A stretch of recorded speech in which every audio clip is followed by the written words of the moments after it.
Hello students, in this video we are going to talk about how to determine the number of solutions to a one variable equation. So really up to this point, all of the equations that we have been solving have had one solution, but there's also two other possibilities. There are some equations that when you solve, there are infinitely many solutions, which means x or whatever the variable is could be equal to any number and it would make the equation true.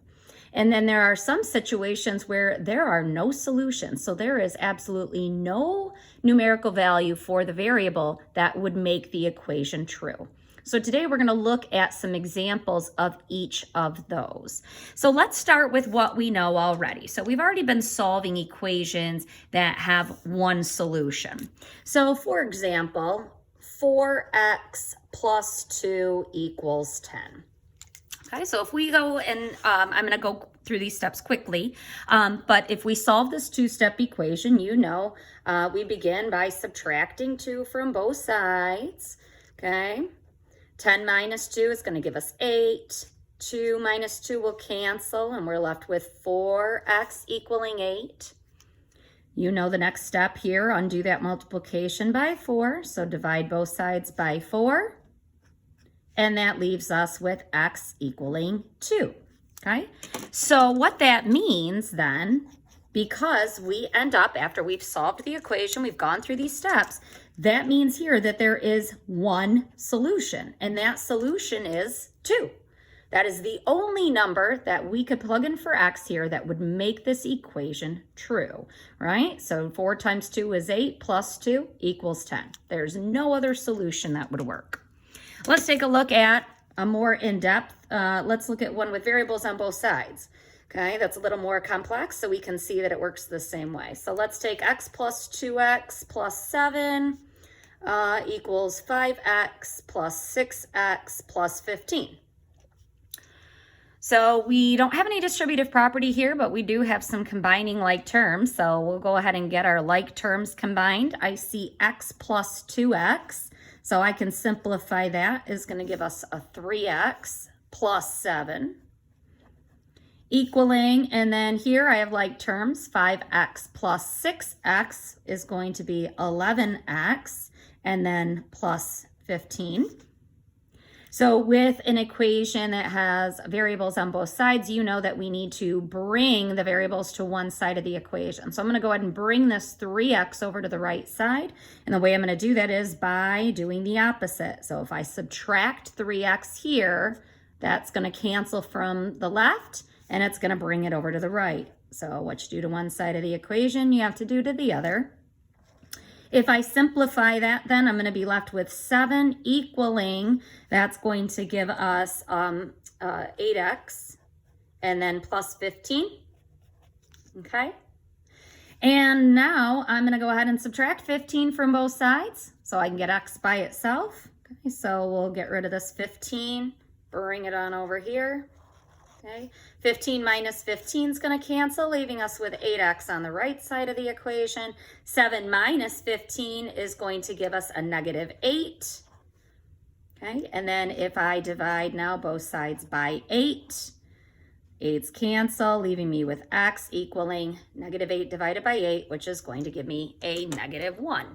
So again, x equals one solution. There is one solution, one number that is going to make this equation true.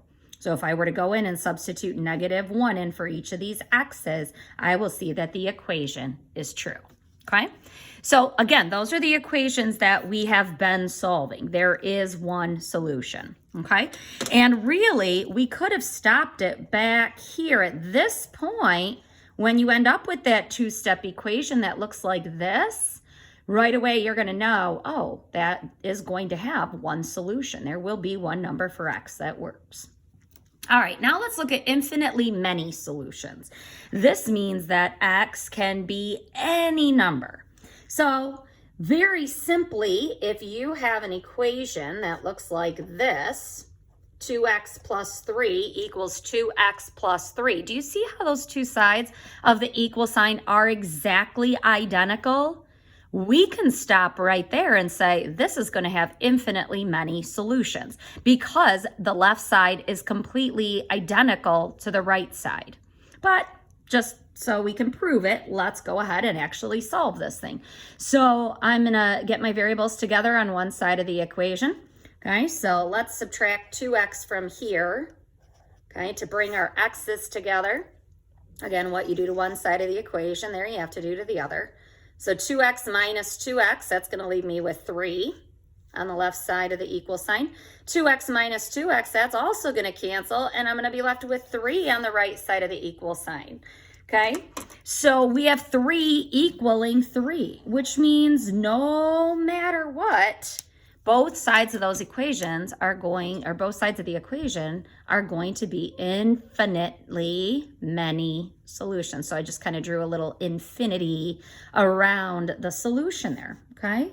And we'll just say that there are infinitely many, because no matter what, you're always going to have the same on the left side of the equation as you are on the right. Let's look at one more example of that, a little more complex. What if I give you an equation that looks like this? So we have negative 2 times the sum of x plus 3 equaling negative 2x minus 6. So we see that we have variables on both sides of the equation, but we also have distributive property happening here. So let's go ahead and simplify that distributive property. So negative 2 times x, and then negative 2 times 3.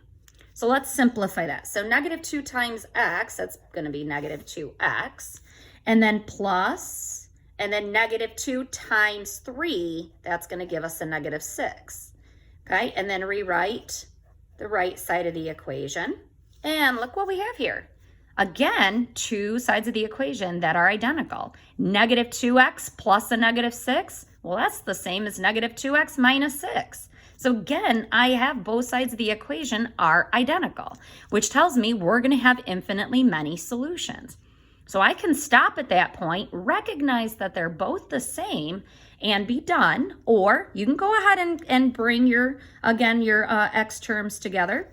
Let's add 2x here to both sides. Okay, and let's see what happens. So a negative 2x plus 2x cancels here, and it cancels here. So what are we left with? Negative 6 on the left equaling negative 6 on the right. So again, negative 6 equals negative 6. So our variable's completely gone, and we are left with just two constants that equal to each other. So again, that shows that there are infinitely many solutions. Any number can be substituted in for x, okay, in both cases, and the two sides of the equation will always be equal to each other. The last scenario is when there is no solution. So there is absolutely no number for the variable that will make the equation true. So that would look something like this. If we had 2x plus 3 equals 2x plus 7. This is an equation that is going to have no solution. So if we solve this, again, let's get our variables together on one side of the equation.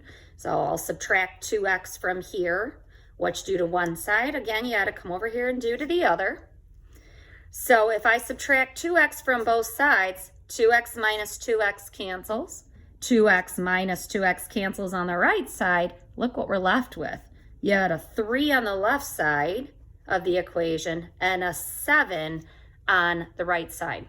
3 is never going to equal 7. So what we actually do is we draw a slash mark through that equal sign because 3 does not equal 7.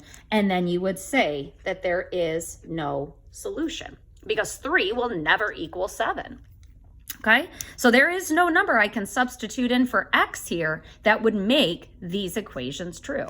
Okay, let's try another one. How about if we have 3 times x plus 4 is equal to 3x minus 11.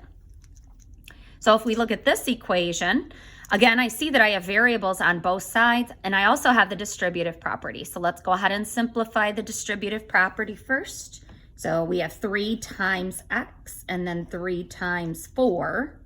So simplify, that's going to give me 3x plus 3 times 4 is 12. So that will be 3x plus 12 equaling 3x minus 11. Again, I see the variable part is the same here. Okay, so that's kind of my first indicator that there's not going to be a solution here. But let's go ahead and solve it. So let's subtract 3x here from both sides. Okay, we'll subtract 3x here so we can bring our variables to one side of the equation. That would be the next step, remember. So 3x minus 3x is going to cancel, and it's also going to cancel on the right, 3x minus 3x. So on the left side of the equation, we're going to be left with 12 equaling, and then on the right side, we have negative 11. We know 12 does not and will not ever equal negative 11, so we draw a slash mark through the equal sign, okay, showing they are not equal, and because they are not equal, that means there will be no solution. Sorry, not, but no solution.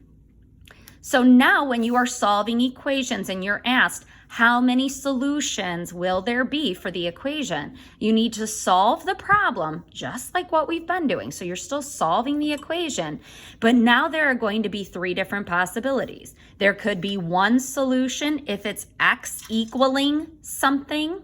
Okay, if you've got a variable on one side and a number on the other, there is one solution and you have found that solution.